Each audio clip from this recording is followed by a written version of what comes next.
Imagine a world where nations battle not just with swords and cannons, but with gold and silver, where a country's wealth isn't measured by the happiness of its people, but by the precious metals locked away in royal treasuries. This was the world of mercantilism, the economic doctrine that dominated Europe for nearly 3 centuries and shaped the modern world in ways we still feel today. The year is 1651. The English Parliament has just passed the Navigation Acts under Oliver Cromwell's Commonwealth government. Ships laden with exotic spices, timber, and tobacco from far-flung colonies can now only dock at English ports if they fly the English flag or belong to England's allies. Foreign competitors, especially the Dutch with their powerful trading fleet, are locked out. This wasn't just policy. It was economic warfare, and it would help propel England to become the world's greatest trading empire. Mercantilism wasn't just an economic theory. It was a blueprint for national power in an age of expanding horizons and fierce competition. From the 1500s to the late 1700s, European powers embraced this system with religious fervor, believing that wealth and power were fixed quantities in the world. To get richer, someone else had to become poorer. But what exactly was mercantilism, and why did it hold such sway over kings, ministers, and merchants for so long? At its core, mercantilism rested on a deceptively simple idea. A nation's wealth and power were measured by its stockpile of gold and silver.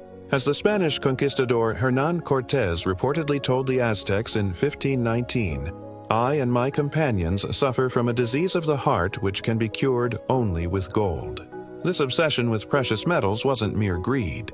It reflected the era's understanding of national strength. Gold paid for armies. Silver built navies. Whoever had the most bullion could project power farthest.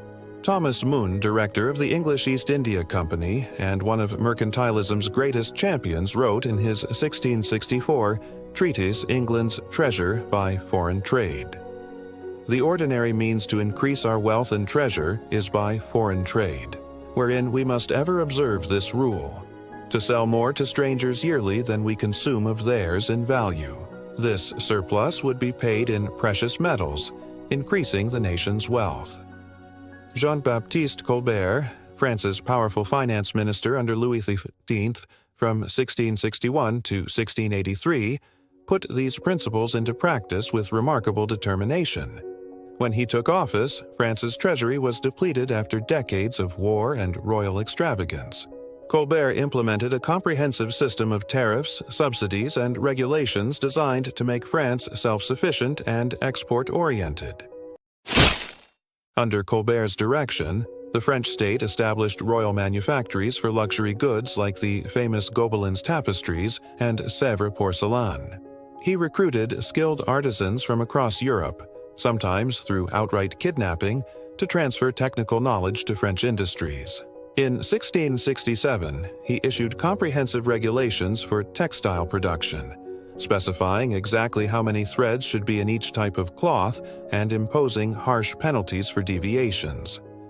Quality control officers would inspect workshops, and substandard goods were publicly destroyed, sometimes nailed to pillories with the name of the offending craftsman attached.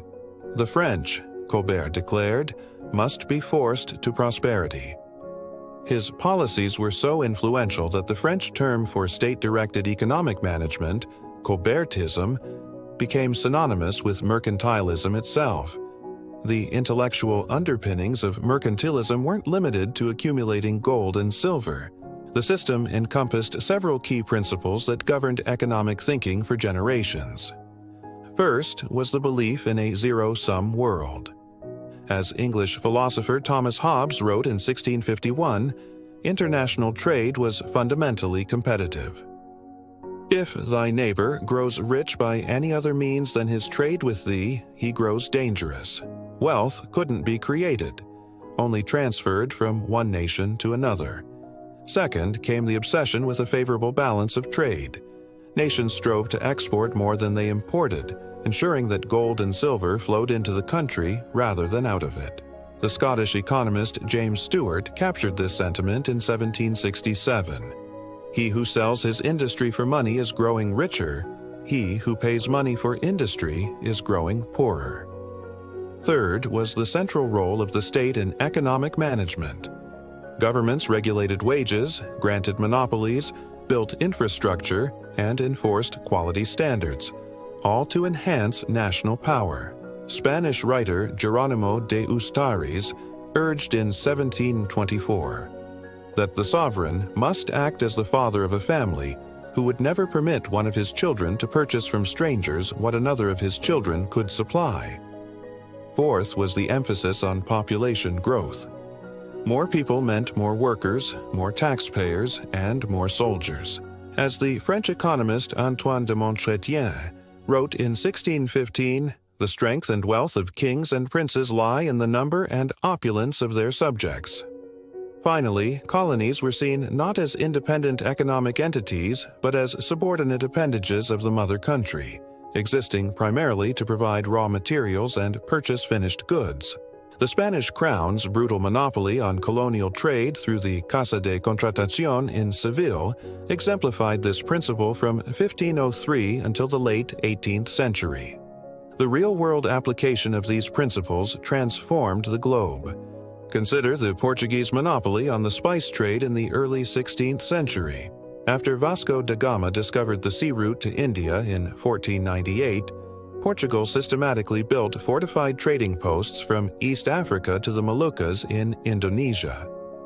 The Portuguese king Manuel I declared himself Lord of the Conquest, Navigation and Commerce of Ethiopia, Arabia, Persia, and India, a title that reflected Portugal's ambition to control entire trade networks.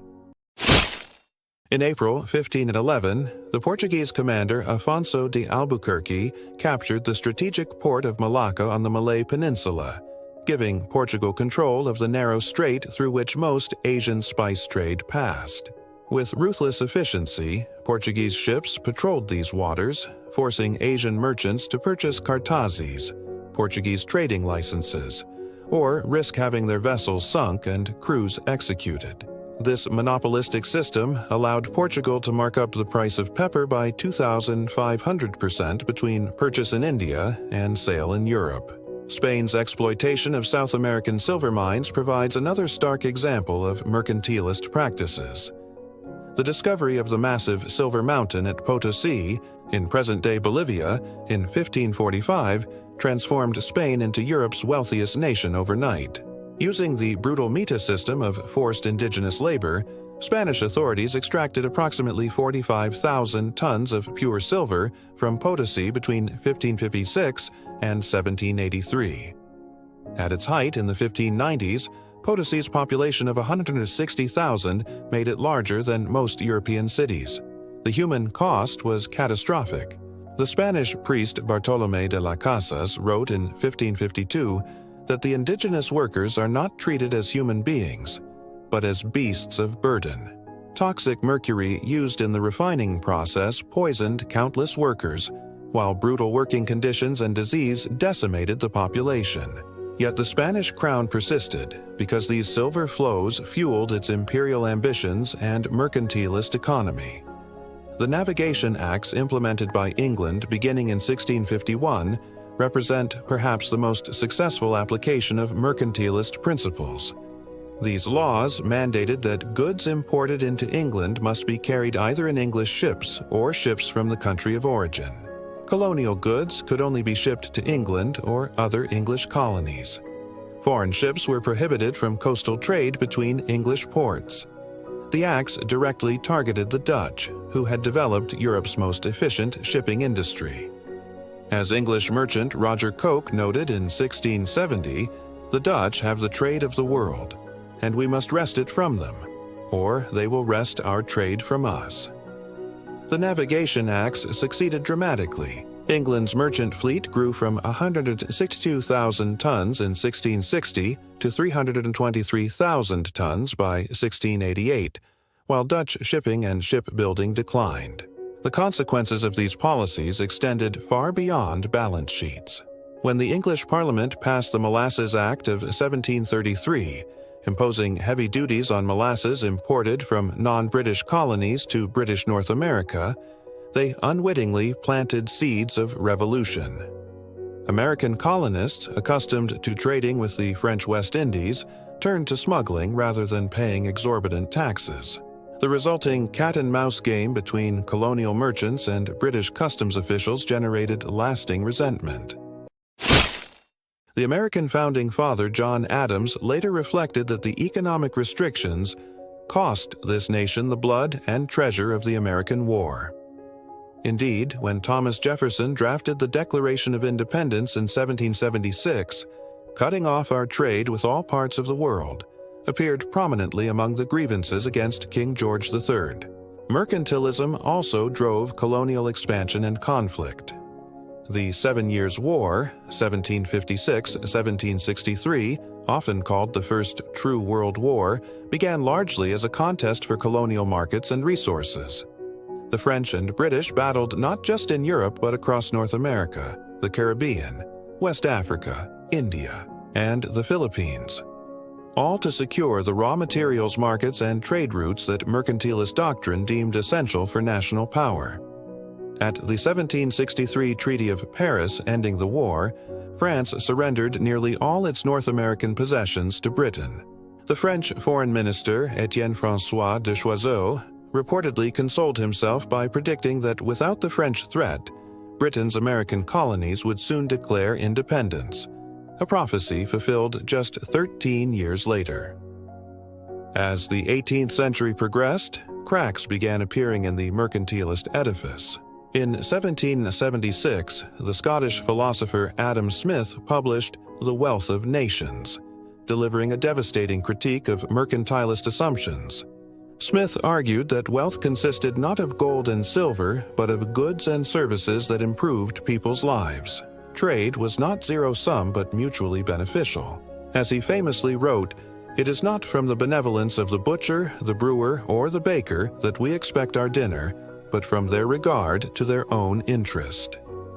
Smith's contemporary, the French economist Anne Robert-Jacques Turgot, implemented free trade reforms as France's Controller General of Finances from 1774 to 1776, abolishing guild restrictions and internal tariffs. Freedom of trade, Turgot proclaimed, is nothing other than the freedom to enjoy the fundamental right of property. Though Turgot's reforms were short-lived, powerful merchant guilds forced his dismissal after just 2 years, his ideas gained influence. The decisive blow to mercantilism came not from philosophers but from the Industrial Revolution. As manufacturing technology advanced, nations discovered they could create wealth through production rather than extraction. Britain's cotton textile industry, for example, increased output 100-fold between 1770 and 1840. Production on this scale required global markets, pushing Britain toward free trade principles. In 1846, Britain repealed the Corn Laws, tariffs on imported grain that had protected domestic agriculture for centuries. Prime Minister Robert Peel, formerly a protectionist, explained his conversion. "I have read the lesson that free trade is the right thing and restriction is the wrong thing." The repeal marked mercantilism's symbolic end in the nation that had once been its greatest practitioner. Yet mercantilism never fully disappeared. Germany's 19th century economist Friedrich List argued that developing nations needed protective tariffs to nurture infant industries before exposing them to international competition. Japan's Meiji government followed this blueprint after 1868, building a protected modern economy before becoming an export powerhouse. Even the United States, despite its free market rhetoric, maintained high tariffs throughout its industrialization period from the Civil War until World War I. Today, echoes of mercantilist thinking persist in trade disputes, currency manipulation accusations, and strategic industry protections.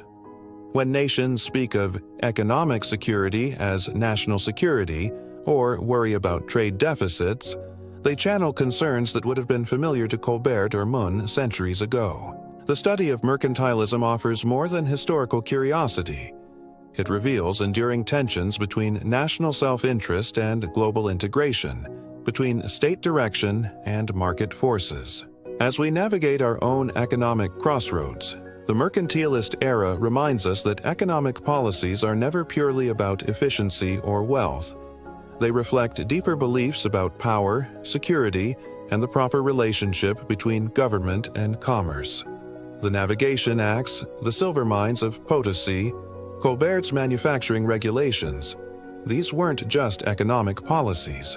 They were expressions of how early modern societies understood wealth, power, and prosperity. Their successes and failures continue to inform our own choices about how to organize economic life in service of human flourishing.